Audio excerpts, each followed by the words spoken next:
Customs अगर मुकमुका करने पर आए तो इससे बड़ा मुकमुका करने वाला महकमा ही कोई नहीं है। आप कहेंगे कि मैंने नतीजा निकाल के एक महकमे के बारे में पहले ही रख दिया।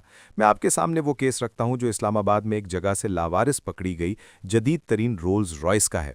आपको थोड़ा आगे चलकर पता लगेगा कि ये रोल्स रॉयस क्या है, ये किसके पास थी, इसके साथ क्या हुआ, बाकायदा दो ग्रुपों में तसादुम भी कैसे हुआ, और बिलाखिर इस रोल्स रॉयस को कस्टम्स ने एक लावारिस गाड़ी दिखाया।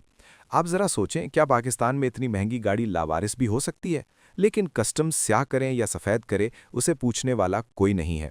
मैं भी ये केस आपके सामने रखते हुए इसलिए वो नाम नहीं लूंगा जो एक एमएनए का है, एक आवान एमएनए का है, इस्लामाबाद से है, और उसके बेटे का नाम भी नहीं लूंगा। ये वो डंडी है जो मैंने इस प्रोग्राम में मारनी है, लेकिन बात मैं आपको समझा देता हूँ। किस्सा यूं है कि एमएनए ने एनपीसी गाड़ी मंगवाकर अपने बेटे को दी। ये गाड़ी G9 में एक शोरूम पर भी चलती रही, लेकिन अभी ना उस शोरूम का नाम, ना उसके मालिक का नाम या उसके मालिकान का नाम, ये सारा कुछ मैं आपको बताऊंगा। लेकिन फिलहाल सिर्फ इतना बताऊंगा जो अब तक सामने आ चुका है कि महकमा कस्टम्स के एक गैर मुस्लिम अफसर ने गोलड़ा में वाक़ हाइट्स के बाहर से इसे कब्जे में लिया और इसका सीजर भी सुना है बना लिया। वो गाड़ी अब कहाँ खड़ी है ये भी मैं आपको दिखाऊंगा, वहाँ क्यों खड़ी है ये भी आपको दिखाऊंगा। लेकिन जब सीजर बन गया तो अब उनका हक भी हो सकता है जिनकी हाइट्स के बाहर से ये गाड़ी उठाई गई है। ये उनका कानूनी हक है कि वो उसकी बिड में जाएं और उसे खरीदें। लेकिन सवाल तो ये है कि वो एनपीसी गाड़ी इस एमएनए ने अपने बेटे को क्यों दी। इस पर अलग बहस करते रहेंगे और मैं आपको चीज़ें बयान करता रहूंगा। लेकिन झल्ले आवान ने वो गाड़ी G9 के एक शोरूम पर किराए के लिए चलने के लिए दे दी। लिहाजा ये गाड़ी कस्टम्स की आंखों में आ गई, यानी नज़र में आ गई, और वहाँ किराए पर चली। कस्टम्स को इस पर आइडिया हुआ, जो होना चाहिए था, कि अच्छा, इस्लामाबाद में कुछ शोरूम ऐसे हैं जिन पर कीमती लेकिन एनपीसी गाड़ियां चल रही हैं। लिहाजा उन्होंने एक आध शोरूम पर छापा मारा और कस्टम्स का एक गैर मुस्लिम अफसर वहां से गाड़ियां ले गया। उनका शोरूम मालिकान से मुकमुका भी हो गया, लेकिन इस कस्टम्स अफसर के हाथ खुल गए। उन्होंने दूसरे शोरूम मालिकान को धमकियां देनी शुरू कर दी कि हम फलां दिन आपके शोरूम पर आएंगे और आपके शोरूम से गाड़ियां उठाकर ले जाएंगे।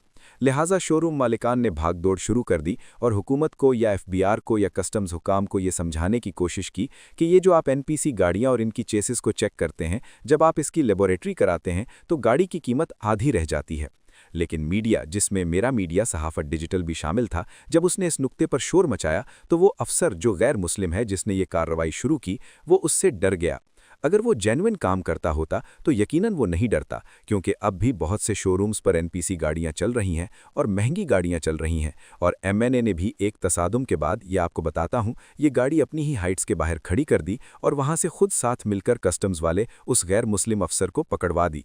एफबीआर में ये केस चल रहा है, इस अफसर के खिलाफ कार्रवाई हो रही है। लेकिन ये गाड़ी अब जिस जगह खड़ी है, कस्टम्स के दफ्तर के बाहर, वहाँ कस्टम्स के जो अफसर और अहलकार हैं, उन्होंने इस गाड़ी के टायर तक बदल लिए हैं, यानी इस जदीद तरीन रोल्स रॉयस के टायर भी बदल लिए गए हैं। ये है हमारा महकमा कस्टम्स, जिसके बारे में मैंने शुरू में कहा था कि इससे बड़ा मुकमुका करने वाला महकमा ही कोई नहीं है।